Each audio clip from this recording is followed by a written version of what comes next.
En aquest vídeo plantejarem el càlcul del moment que fan les forces de pressió sobre el dispositiu de la pràctica de la pressió hidrostàtica, que és el que tenim aquí representat. Començarem pel cas d'immersió parcial, tot i que l'altre és essencialment el mateix. El sistema consta d'un braç articulat en el punt O, que té un contrapès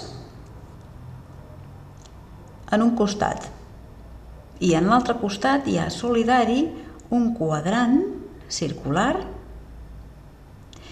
i un plateret del que poden penjar-se peses per assolir l'equilibri. Quan el quadrant es troba completament sec, la situació és aquesta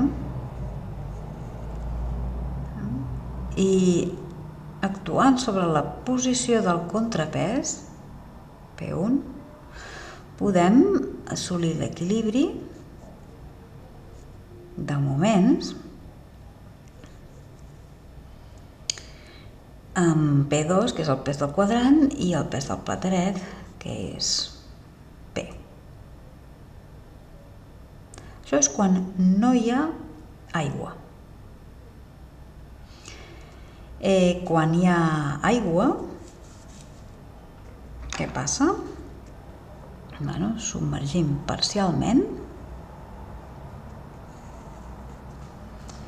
el quadrant fins a la profunditat H. Aleshores, aquí hi ha una superfície que no es veu, que és una superfície rectangular, la projecció de la qual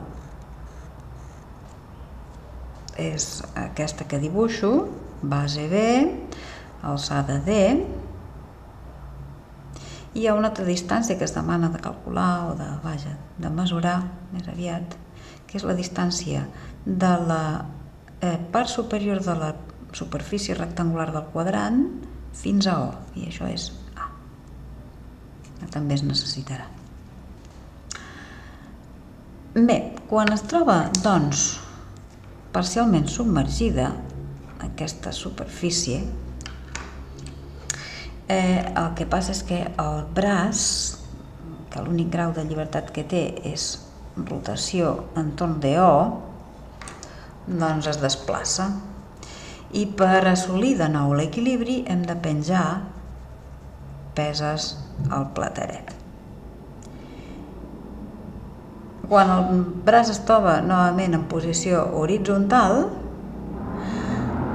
el moment que fan les peses del plateret equilibra exactament el moment de les forces de pressió sobre la superfície mullada de la part rectangular. La resta de forces no fan moment sobre o cancel·len entre si o no fan moment.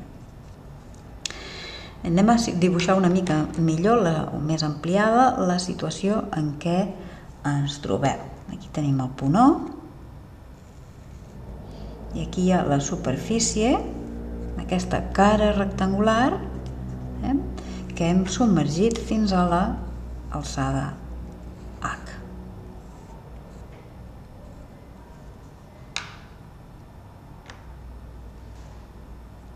Encara anem a fer la projecció aquesta sobre el paper d'aquesta superfície, B, D. I aquesta distància és A. H és la profunditat submergida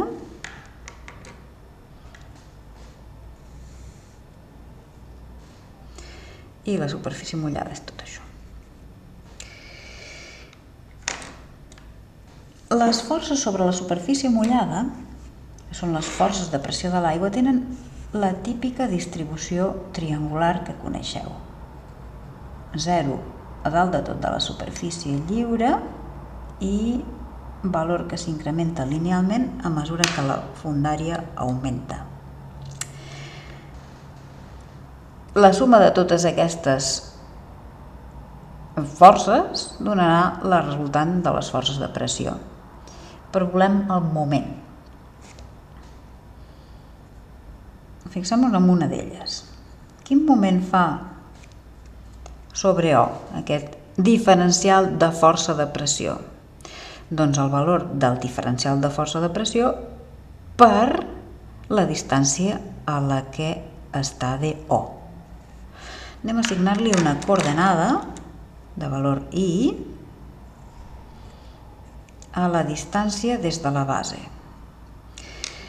Per tant, el moment que fa aquest dFP respecte a DO és el producte de la força, dFP, per la distància que la separa DO i que és A més D menys I.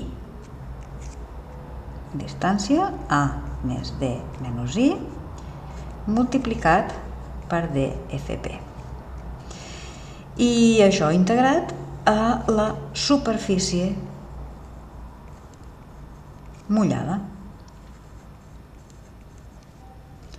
Bé, serem capaços de calcular-nos el moment, que és el que equilibrarà el moment que fa les peses del plateret i que ens servirà precisament per comprovar la llei d'immersió parcial,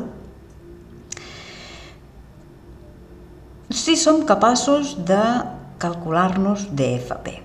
Bé, com que la dFP és una porció de la força de pressió, la que està actuant a una certa fondària, anem a projectar-la sobre aquest punt d'aquí,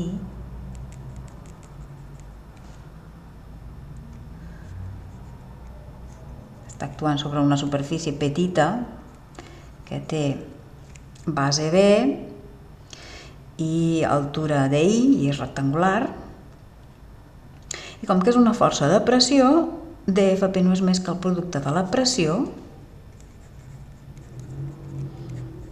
que depèn de la coordenada I, clar, perquè cada dFP està col·locada a una altura multiplicat per el diferencial de superfície sobre el que actua, que és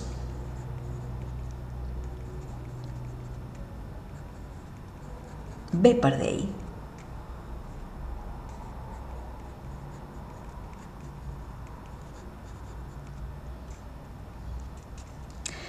I la pressió, de què depèn? Doncs ja ho hem dit, de la profunditat a la que es troba el punt de la superfície respecte de la superfície lliure. La pressió depèn només de la profunditat del punt respecte de la superfície lliure. I aquesta profunditat és H menys I, que multiplicat per ρg ens dona la pressió, on ρ és la densitat del líquid, acceleració de la gravetat, i H és la profunditat submergida total i és la coordenada del nostre problema.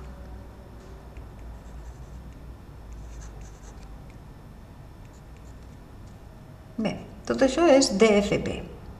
Multiplicat per A més D menys I, que és la distància, ens donarà el moment.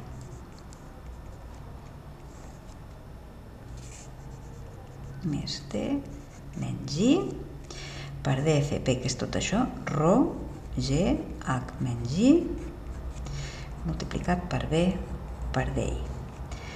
Com que la coordenada d'integració és la I, tenim molt clar perquè és diferencial d'I, l'únic que hem de fer és establir correctament els límits d'integració, que van des de I igual a 0, que és la de més a baix de tot, fins a la de més a dalt de tot, que és H. I aquesta és la fórmula que ens donarà el valor del moment de les forces de pressió en immersió parcial.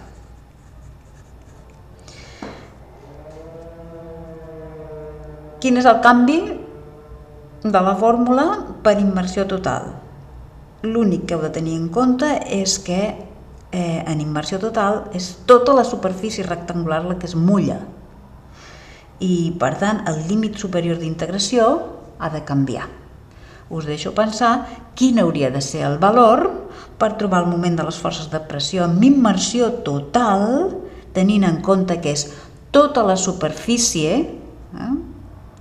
B per D, la que es mulla. And that's it.